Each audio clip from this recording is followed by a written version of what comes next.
നിലമ്പൂർ ഉപതെരഞ്ഞെടുപ്പ് അങ്ങനെ ഇന്ന് 6 മണിയോടുകൂടി അവസാനിച്ചു. തിരഞ്ഞെടുപ്പിൽ ഇപ്പോഴും ആവേശം ചോരാതെ വിജയം ഉറപ്പിച്ച് തന്നെയാണ് UDF സഖ്യം മുന്നോട്ട് പോകുന്നത്. ഇപ്പോൾ KPCC സംസ്ഥാന അധ്യക്ഷൻ സണ്ണി ജോസഫിന്റെ പ്രതികരണം കേൾക്കാം.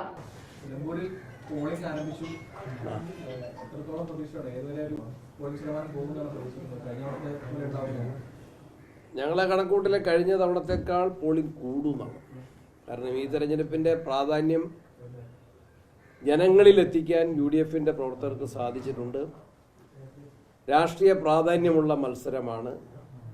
അതിന്റെ അടിസ്ഥാനത്തിൽ പോളിംഗ് ശതമാനം കൂടും. നല്ല പ്രചരണം എല്ലാ ഭാഗത്തുനിന്നും ഉണ്ടായി. പിന്നെ കാലാവസ്ഥയും പ്രതികൂലമല്ല. അതുകൊണ്ട് പോളിംഗ് ശതമാനം മെച്ചപ്പെടുമെന്ന് തന്നെയാണ് UDF കരുതുന്നത്. അത് UDFന്റെ ഭൂരിപക്ഷം വർദ്ധിപ്പിക്കാൻ സഹായിക്കും.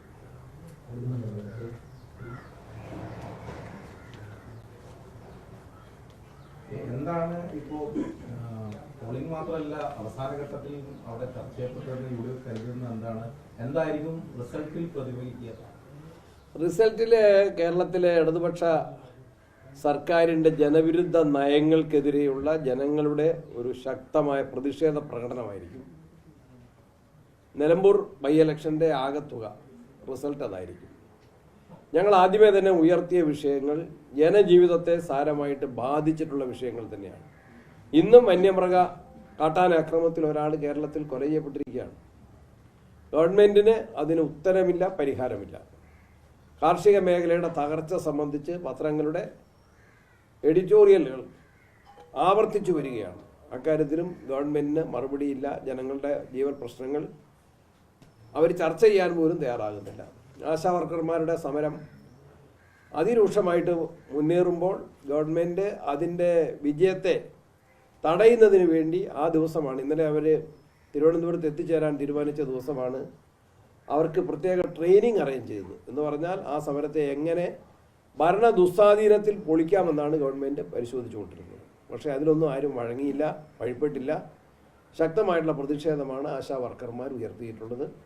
അത് ജനങ്ങൾ അതിൻ്റെ യാഥാർത്ഥ്യം ഉൾക്കൊള്ളുന്നു, ന്യായങ്ങൾ ഉൾക്കൊള്ളുന്നു. മുഖ്യമന്ത്രിയുടെ PR ഏജൻസിക്ക് ഏറ്റവും അവസാനം പോലും ആനുകൂല്യം വർദ്ധിപ്പിച്ച് നൽകിയ ഗവൺമെൻറ്റാണ് ഈ പാവപ്പെട്ട സ്ത്രീകളുടെ സേവനത്തെ അംഗീകരിക്കാനും അവർക്ക് ജീവിക്കാനുള്ള സാഹചര്യം ഒരുക്കാനും തയ്യാറാകാത്തത്. പിന്നെ CPMന്റെ അഭിപ്രായ വ്യത്യാസം വളരെ പ്രകടമാണ്. അവരുടെ ആശയ ദാരിദ്ര്യം വളരെ പ്രകടമാണ്. ഗോവിന്ദൻ മാഷെ മുഖ്യമന്ത്രിക്ക് തിരുത്താൻ കഴിയാത്ത സ്ഥിതിയിലേക്ക് അവരുടെ രാഷ്ട്രീയം അധപ്പതിച്ചിരിക്കുന്നു.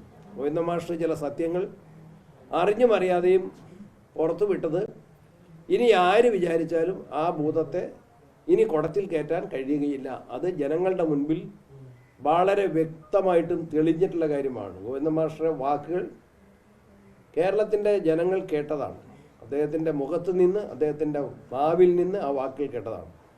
RSSുമായിട്ട് ഞങ്ങൾക്ക് പരസ്യമായിട്ടുള്ള ബന്ധമുണ്ടായിരുന്നുവെന്ന് ഗോവിന്ദൻ മാസ്റ്റർ ആവർത്തിച്ച് മാധ്യമപ്രവർത്തകന്റെ ചോദ്യത്തിന് അങ്ങോട്ട് തർക്കിച്ച്, പിന്നെ എന്താ അത് പറയുന്നതിന് എന്താ പ്രയാസം? RSSുമായിട്ട് ഞങ്ങൾക്ക് ബന്ധമുണ്ടായിരുന്നു എന്നതല്ലേ യാഥാർത്ഥ്യമെന്ന് ഗോവിന്ദൻ മാഷ് നിഷേധിക്കുന്നതിന് പകരം തർക്കിച്ച് സമ്മതിപ്പിക്കുന്ന സാഹചര്യമാണ് ഉണ്ടായത്. പിന്നെ അതിൻ്റെ തെരഞ്ഞെടുപ്പിലെ പ്രത്യാഘാതങ്ങളെ ഭയന്ന് അദ്ദേഹം തന്നെ തിരുത്താനോ ഉരുണ്ടുകളിക്കാനോ ശ്രമിച്ചാൽ അത് വിലപ്പോവില്ല. മുഖ്യമന്ത്രി എത്ര ശ്രമിച്ചാലും ജനങ്ങളുടെ മനസ്സിൽ അതിൻ്റെ യാഥാർത്ഥ്യ ചിത്രമുണ്ട്.